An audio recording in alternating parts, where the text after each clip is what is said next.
Most people plan their retirement backwards, and it can get them into a lot of trouble when they reach retirement age. When it comes to retirement planning, it's not about how much you think you need to save, but how much you plan to spend. If that sounds like two sides of the same coin to you, you're right, because it is. But which side of that coin you choose to focus on can mean the difference between a comfortable, worry-free retirement and a retirement where you're left scrambling to fix a serious mistake when it's already too late. The problem is, it's an easy mistake to make because big numbers have a way of making us feel secure. If you set yourself up with a goal of retiring with, let's just say, $1 million, it's hard to imagine how anything could go wrong. But as you'll see in the two examples I'm about to share, that's exactly what happens when you plan your retirement around a savings goal instead of a spending goal. So let's break it down. Before I do though, if you could leave a like on this video and subscribe to the channel, it would help me out a lot. In both our examples, the couples assume they'll need $1 million to retire.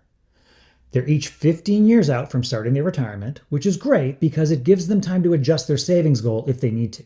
And to keep the comparison clean, they'll both be receiving the same amount of government benefits in retirement. Couple number one enjoys the simple pleasures in life, and they have a pretty decent handle on their spending habits.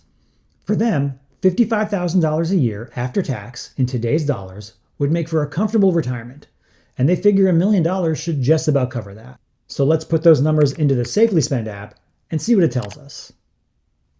Okay, so based on the 10,000 simulations the app just ran, they are actually on track to die as millionaires, which tells us they probably didn't need to have $1 million saved in the first place. And keep in mind, this is even after accounting for inflation.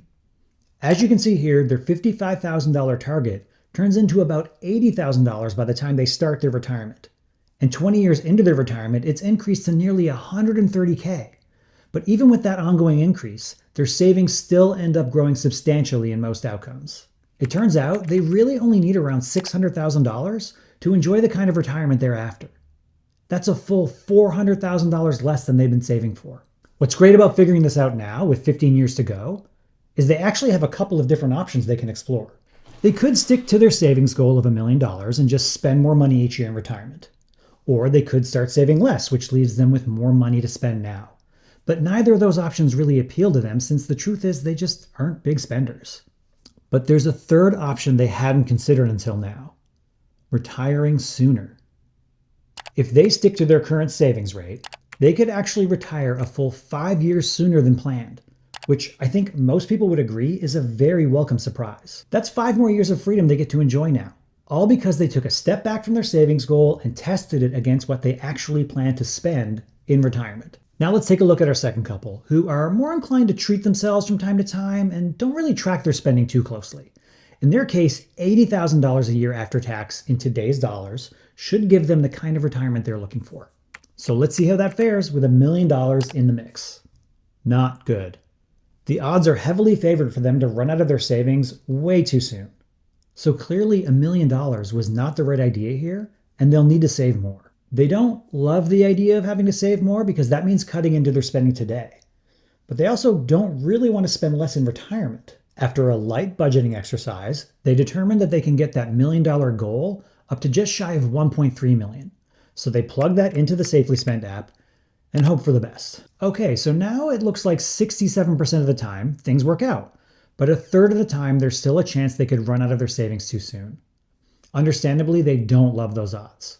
So now they're left with what looks like a tough choice: spend less now or spend less in retirement.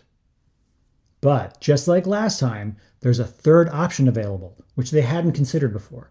Looking closer at the results, they realized their problem really only shows up in the last 5 years of their retirement.